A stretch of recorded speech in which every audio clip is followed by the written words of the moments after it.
So there's one man that the Chinese Communist Party, Xi Jinping, and many Chinese elites fear more than any person in the world. And no, this person is not Donald Trump, it's not Elon Musk, and it's certainly not Joe Biden. But ironically, the man the Chinese Communist Party fears the most is Chinese.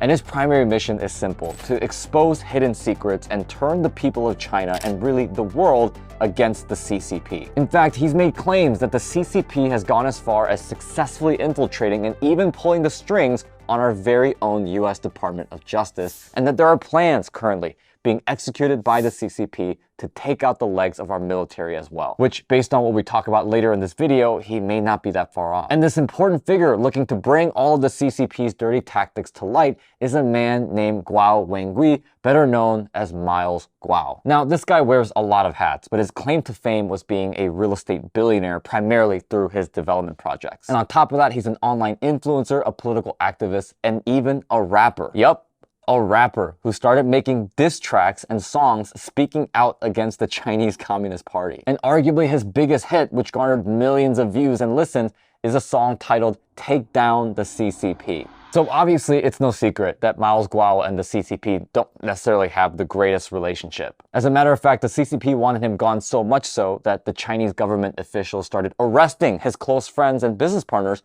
along with torturing and fining Guo's family members as well. They even produced fake news videos with people claiming that Miles was a rapist and a sexual predator. But of course, upon further investigation, you discover that the people in those videos were paid actors hired by the CCP to make these accusations. Now, despite defecting to the United States, being a billionaire, and having millions of followers online that look to him for the truth about the Chinese Communist Party and their plans to infiltrate the United States, on March 15th of this year, Miles Guo was arrested in New York City by federal authorities for allegedly conducting a $1 billion fraud. And what's interesting to me is that Miles was arrested without bail, which is completely out of the ordinary considering the state of New York offers bail to even criminals charged with murder, and the protocol for white-collar crimes, which is the category Miles' case falls under, is for the defendant to receive bail with an ankle monitor placed on them at all times. But instead, Miles Guo did not receive bail whatsoever, and the SEC, FBI, and the DOJ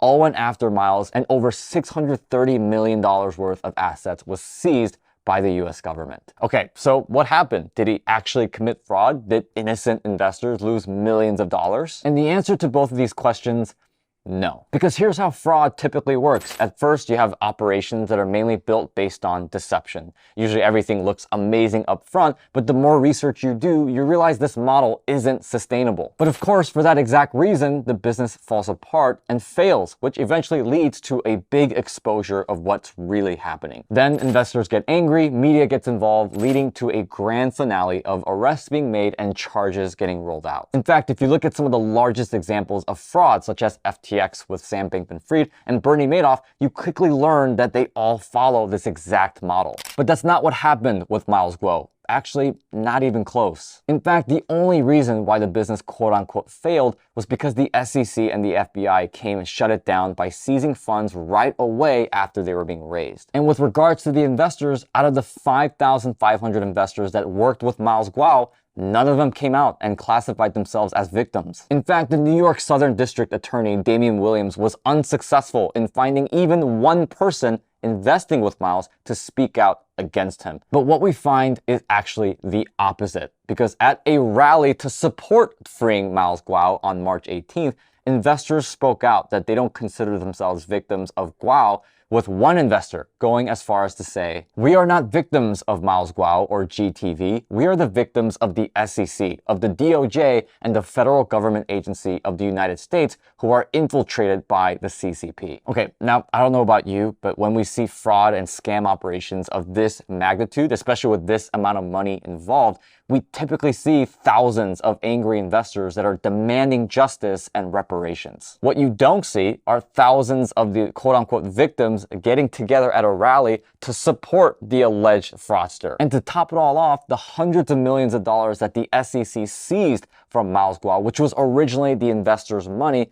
it's been 2 years and they still haven't returned the money to the original investors. But what's even crazier is that even after all of this, in a massive event of coincidence, while Miles was in jail, his penthouse in New York City, which contained a bulk of his evidence, caught fire and burned. And what did they claim was the cause of this fire? A simple light fixture. You sure about that? Which is suspecting, considering that this is a nearly $100 million luxury penthouse where maintenance is inspected and done pretty regularly. But the most ironic part, at least for me, as reported by NBC News New York, has to be that the fire started right as FBI agents were wrapping up their search of his penthouse. Okay, so at this point, we just have to ask, why is the CCP so obsessed with silencing this man? And why does the Chinese government want him back to China so bad, to the point where when President Trump had a meeting with Xi Jinping, the very first thing that Xi asked was for Trump to deport Miles Guo back to China? What were the claims that he made? And the most important question that we have to ask ourselves is, was he right?